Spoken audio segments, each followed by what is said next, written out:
Coming to you from Bravo Performing Arts, this is The Hour to Empower, the podcast created by Brooks students for Brooks students.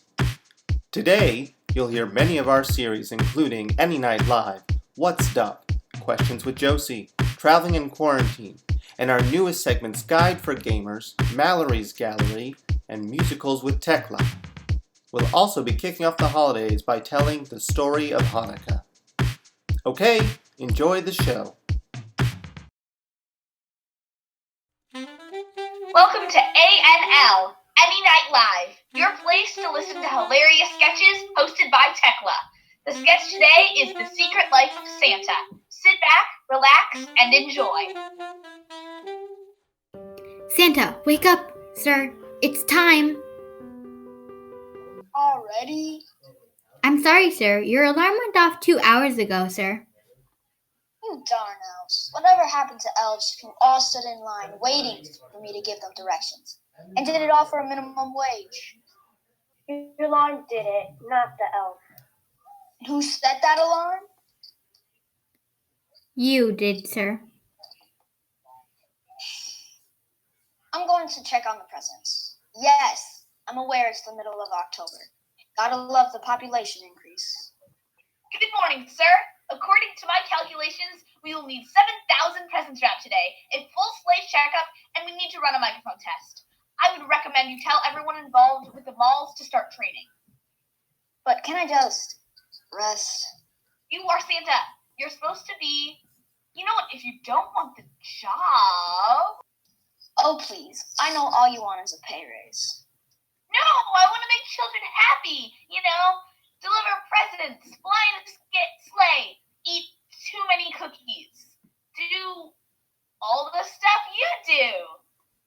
Just go do your work in mathematics. I don't work in mathematics, sir. I don't care. Just get out of my room. Sir, you've gotten 500,000 more kids this year to deliver to. You can't afford to be grumpy. What? I'm tired of that smelly, hot, annoying suit. And all of those reindeers have given me a hard time. I love that suit and your reindeer. So much more cool than my current job. Didn't I tell you to get out? Yes, sir. I just feel like all the complaining you've been doing is the thing that I love most about your job. I would give all my money just to switch jobs with you for one day. Fine. Yes! I won't let you down, sir. Good. Now leave my room for the last time. I need to get dressed and start today's work. Okay!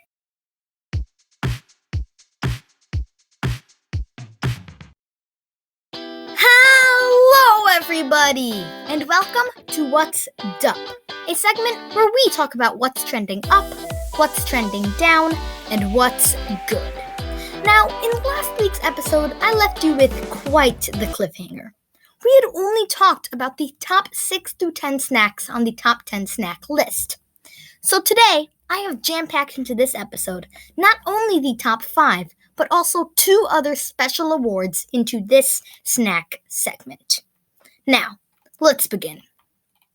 Okay, the first award is the Most Underrated Snack Award. This award goes to a tasty snack that many people may not like just because of the name or terribly drawn logo. But this snack will actually be good. Okay, the winner is... Veggie Straws! Why did this win? Well, I'm pretty sure you know. People are always like, veggie straws are made out of veggies. Why would I buy these? But then you buy them because Costco, of course, has a bulk size of them. And you think, wow, these taste nothing like vegetables. They're superior. And veggie straws can be used for multiple different things. I mean, you can literally snorkel with them.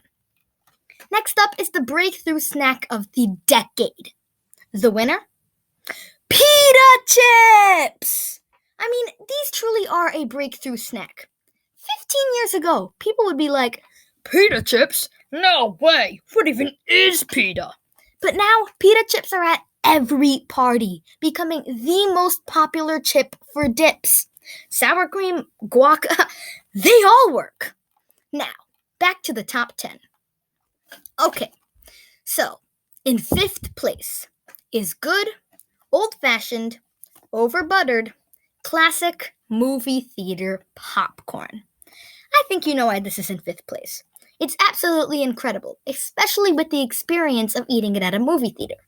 But there are a few better snacks. So, yeah. Next, in 4th place is Lay's potato chips. All flavors. They have classic, barbecue, salt and vinegar, sour cream and onion, wavy. The list goes on. These chips have consistently brought us good flavor and a crispy chip. So, Lay's has got to be in 4th. All right. We are now down to the top 3. Can you take a guess of who will be in it? Well, in 3rd place is Doritos. Now, almost everybody agrees that Doritos are spectacular, but here's a question to think about. Nacho cheese or Cool Ranch? Which do you side with? Okay, now, in 2nd place, Quaker's Chewy Chocolate Chip Granola Bars. Now, almost everybody likes them, but nobody understands just how good these granola bars are. I mean, there is literally no downsides to them, other than how bad they are for your health. And for the plus sides, wow, there are practically a million. All right, everybody. Now, the moment you have been waiting for. The single most best tasting, best looking, and best, just best snack ever is Cheetos! Yes, the orange cylinder-like chips covered in that incredibly tasting orange powder that ends up getting on your hands more than in your mouth. Yes, that snack. Cheetos. All right, signing off for now, and I'll see you next time on What's Dup. Goodbye!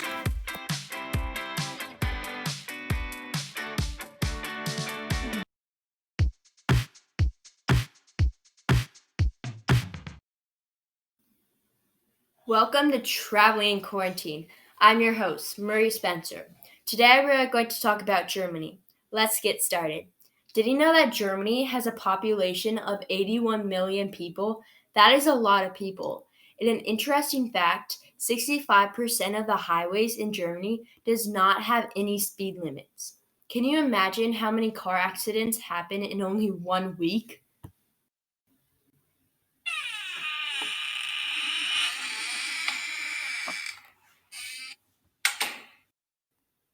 Hello, Marie. Hi, Brad. What are you doing here? I just came in to see what you were doing. Are you recording Traveling in Quarantine? Matter of fact, I am. Cool. What are you talking about? What's the topic? I was actually talking about Germany until you walked in. Germany. The Sunshine State. Okay, carry on. Okay.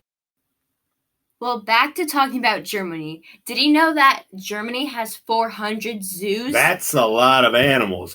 I remember the first time I went to a zoo. Well, we're not talking about zoos. The year we're talking was about Germany. 1977. I think I was 4 years old at the time. Oh, no, here comes the story. My mom just said to me and my sister, we are going to the zoo. And when we got there, the first animal I laid eyes upon was a 400-pound lion that growled at me.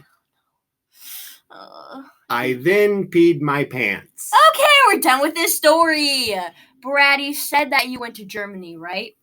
Yes, I did. The year was 1998. No, I was a young You're not going to tell a story.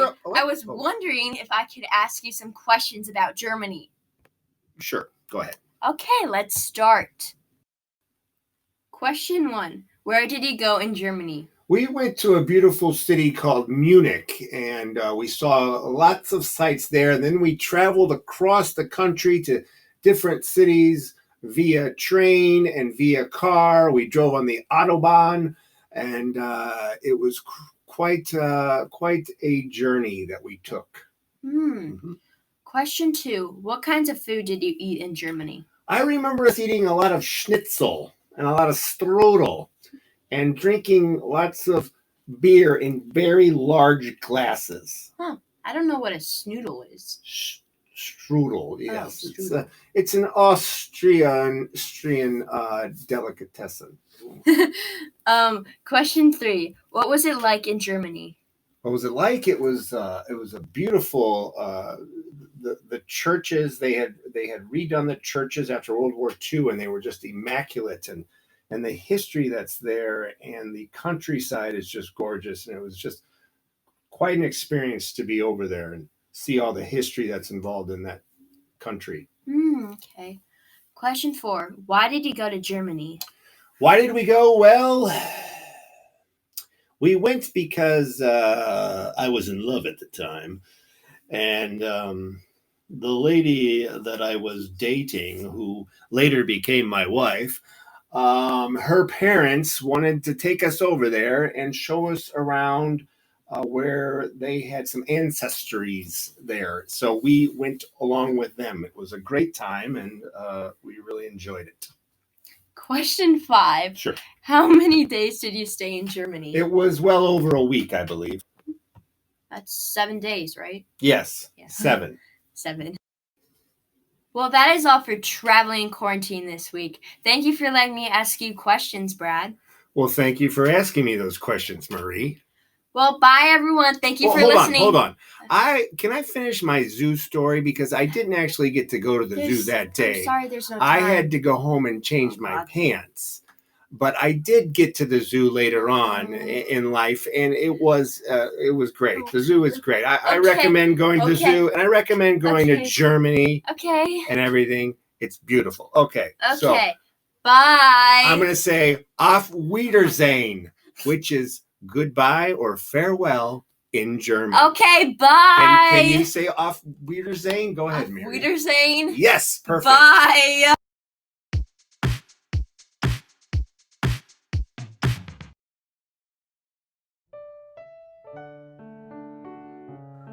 This is a telling of the story of Hanukkah, as described in The Hanukkah Play by Mike Friedman. This performance features many of the voices of the Hour to Empower, including Eli, Silas, Jalen, Eliana, Tekla, Kirin, and Liam. Today is the first day of the Jewish festival of Hanukkah. Last night, Jewish people all over the world celebrated by lighting the first candle. This evening, 2 candles will be lit. Tomorrow, 3 candles, and so on until 8 candles. This candlestick is called a Hanukkah. It is a special candlestick which is used at Hanukkah. Each night there is an extra candle called the servant candle, which is used for lighting the others. Let's look in on a family who are about to light their quatraria. Come, children, it's time to light the Hanukkah candles. Blessed are you, Lord our God, King of the universe, who makes us holy through doing his commands, and commands us to kindle the lights of Hanukkah. We kindle these lights to commemorate the wonders, the heroic acts, and the marvelous and consoling deeds which you performed for our fathers through your holy priests in those days at this season. During all the 8 days of Hanukkah, these lights are holy, and we are not permitted to make use of them, but only to see them in order to thank your name for the wonders, the victories, and the marvelous deeds. Dad, tell us the story of Hanukkah. Yes, Dad, why do we light the candles? What is Hanukkah about? Okay. It all happened a very long time ago. Almost 2,300 years ago. In those days, the Jewish people lived in the country that we now call Israel. They had a temple in the city of Jerusalem where they worshipped God. But in those days, the land was ruled by the king of Syria, whose name was Antiochus. He didn't believe in God. Instead, he believed in Zeus and the other gods of Greece. Antiochus wanted everyone to be the same as him. So, he made a law. Everyone had better listen to this new law that I have just made. You must worship Zeus and the other Greek gods. If you don't, you will be put to death. Guard, take some of the soldiers and take over the Jewish temple in Jerusalem. Knock their altar down and put up a golden statue of the great god Zeus. That will show them whose god is the best. So the Syrian soldiers took command of the temple. They damaged the building. They stole the great gold candlesticks, and they put up a statue of the god Zeus. They even put up the Ner Tamid, the everlasting light that stays on in the synagogue all the time to remind us that God is there. Most people were too frightened to complain. But in the small town of Modin lived a priest called Mattathias and his 5 sons. Their names were Johanan, Simon, Judah, Eleazar, and Jonathan. One day, some soldiers came to Modin. Right, men, put that statue of Zeus over there. Okay, you townspeople, you must come and worship the great god of Zeus. At first, no one came forward, but after the soldiers threatened to kill anyone who didn't step, a man came and stepped forward and bowed down to the statue. Mattathias, the priest, was furious. You traitor! If you are for God, follow me! Many of the people, including Mattathias' 5 sons, followed him and hid in the hills. Before long, they had formed a small army led by Mattathias' son Judah. They had many battles with the Syrian troops and won so many of them that the people called Judah Maccabee, which means the hammerer. Judah Maccabee and his army were so successful that they soon drove Antiochus out of the land and they were able to get the temple back. But when they got there, Look at this mess. We'll have to clean it up. The Ner Tamid has gone out. We must relight it straight away. Judah, there's only a day's supply of oil for the lamp. I will go and get some. But it will take more than a week to get it and to purify it, so that it can be used in the holy temple. Well, we'll light it anyway, and we'll pray to God to keep the flame. although there was only enough oil for one day, the flame in the Ner Tamid kept burning for 8 days, while more oil was prepared. The people said it was a miracle. When Judah and his people had cleaned up the temple, they held a ceremony to dedicate it once again to the worship of God. The name Hanukkah means dedication, and for 8 days we lit candles to remind us of the miracle that happened so long ago. For Jewish people, Hanukkah is a special time. Rather like the Christian festival of Christmas, it is a time when families get together and children are given presents. At Hanukkah, there are special games to play and special foods to eat. A favorite game is dreidel. A dreidel is a sort of spinning top with letters on its 4 sides. When it stops spinning and falls over, one of the letters is on the top.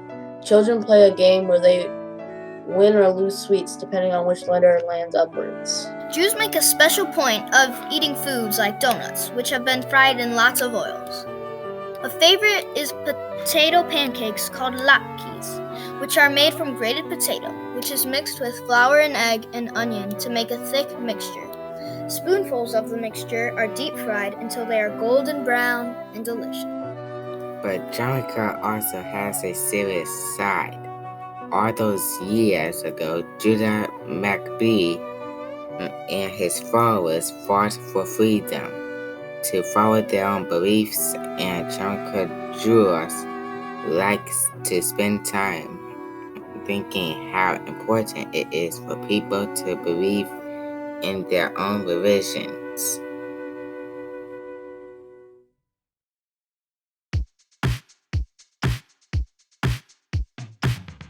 Hello and welcome to Musicals with Tekla. Today on Musicals with Tekla, top 5 show tunes of all time.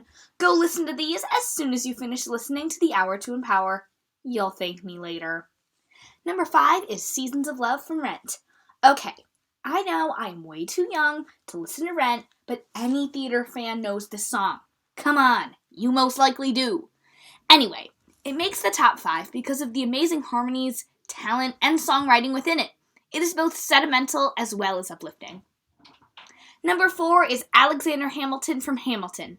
The opening number of arguably the greatest musical of all time is packed with harmony, storytelling, and amazing songwriting. Every theater fan has heard of Hamilton. Every single one. It gets a ton of attention, and rightfully so there is not a ton to say about this genius musical. Number 3 is Where Is Love from Oliver.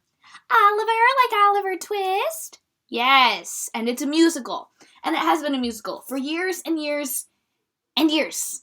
This song never fails to make me cry, and the amazing little boys who've sang it over the years are incredibly talented. Number 2 is One Day More from Les Miserables. Not only is this song a pivotal moment in the Les Mis story, a joy to listen to because of the insane talent, and over 50 years old, it is plainly a song that you can listen to and be uplifted and inspired by through every word. Okay, here we go. The best show tune ever. Number 1 is Defying Gravity from Wicked, the majestic and incredible unexpected act of when Elphaba flies into the air with the ensemble all around, mixed in with the amazing Elphaba vocals, incredible acting, and literal smoke machines, along with the usual amazing harmony, storytelling, and songwriting. It is absolutely incredible. It takes you by surprise and is truly the best show tune of all time. Thanks for listening to Musicals with Tekla. I'll be back soon.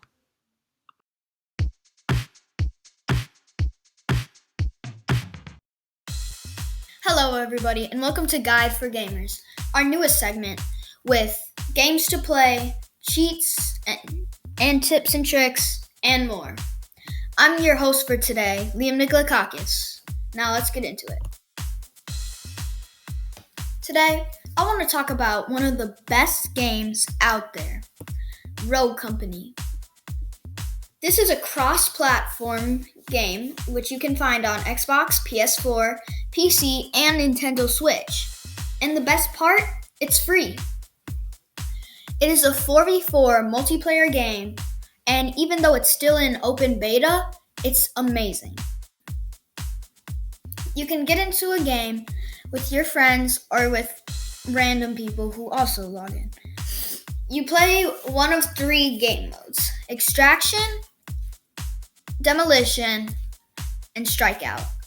In all 3, you try to defeat your enemies, the other team, and try to defuse or plant the bomb. There are a number of characters or rogues that you can choose from.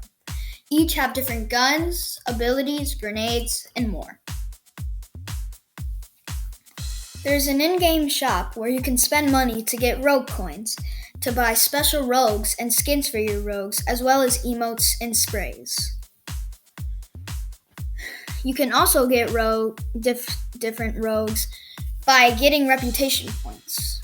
You get reputation points when you play a game, and you get a lot of reputation points when you do good in a game and get a lot of kills or downs.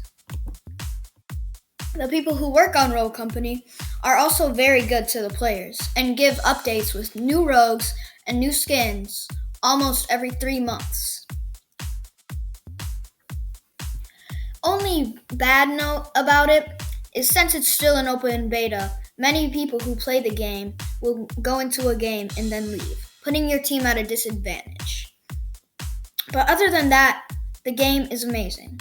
And overall, it's a great game, and any gamer who likes any shooter games will love it. Thank you for listening to this week's segment of Guide for Gamers. I'm your host for the day, NIkolakakis, signing out.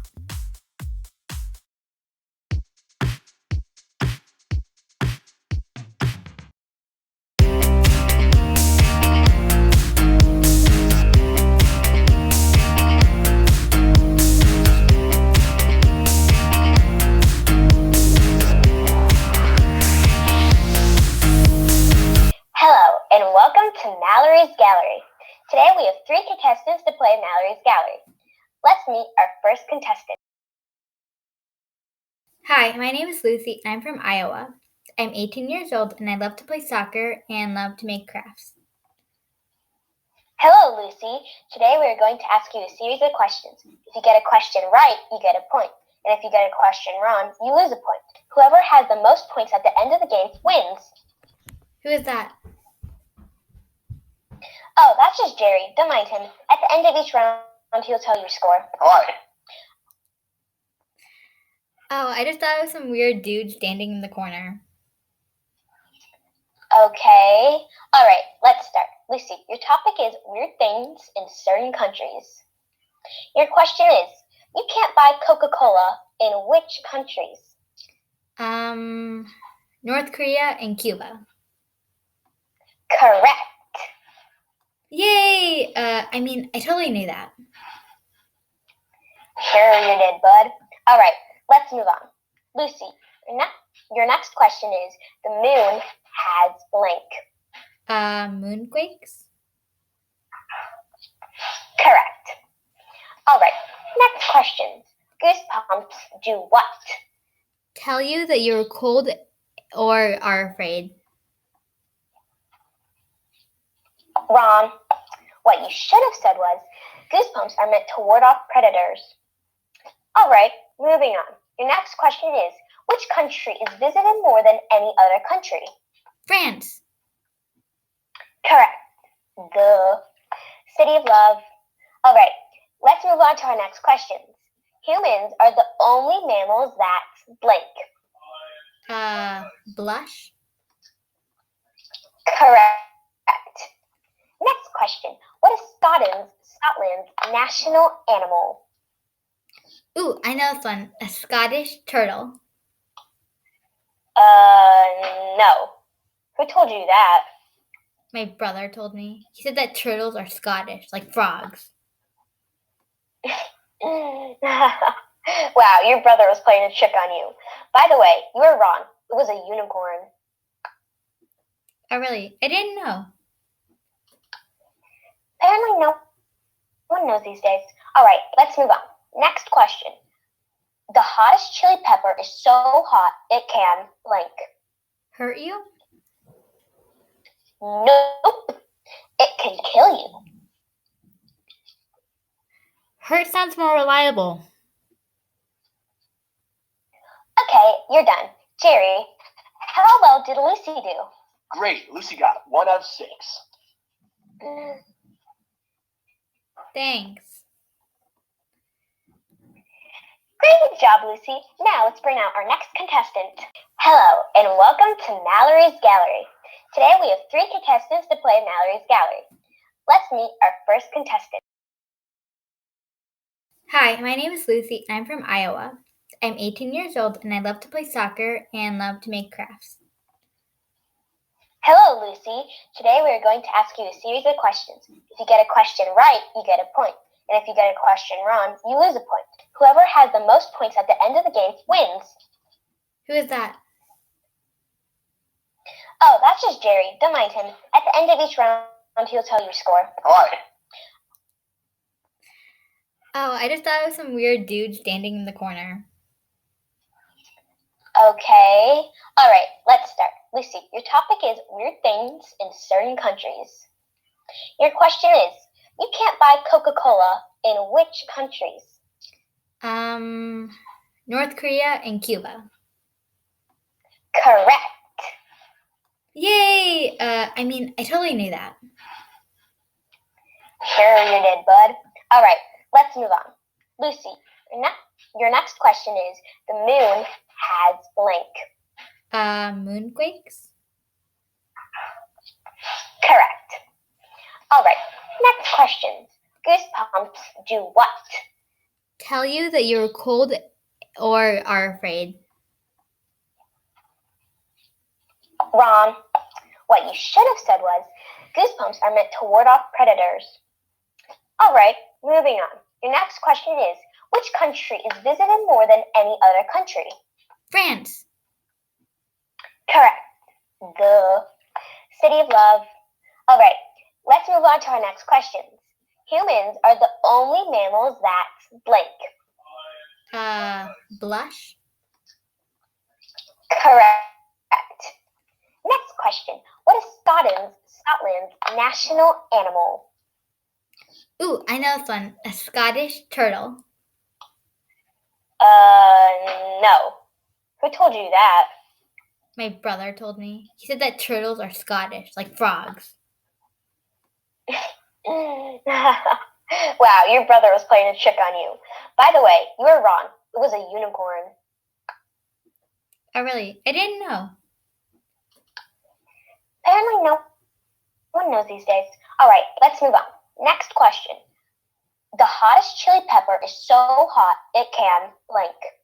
Hurt you? Nope. It can kill you. Hurt sounds more reliable. Okay, you're done. Jerry, how well did Lucy do? Great. Lucy got 1 out of 6. Thanks. Great job, Lucy. Now let's bring out our next contestant. Tune in next time for another installment of Mallory's Gallery. This was the Hour to Empower podcast, a podcast by Brooks students for Brooks students. We are your essential source for news, comedy, interviews, and more. Hour to Empower is brought to you by Bravo Performing Arts at Gwendolyn Brooks Middle School. For more information on how you can be part of our shows, clubs, and classes offered by Bravo, please go to bravoperformingarts.org and subscribe to us on YouTube for the latest episodes of Hour to Empower. Thank you for listening.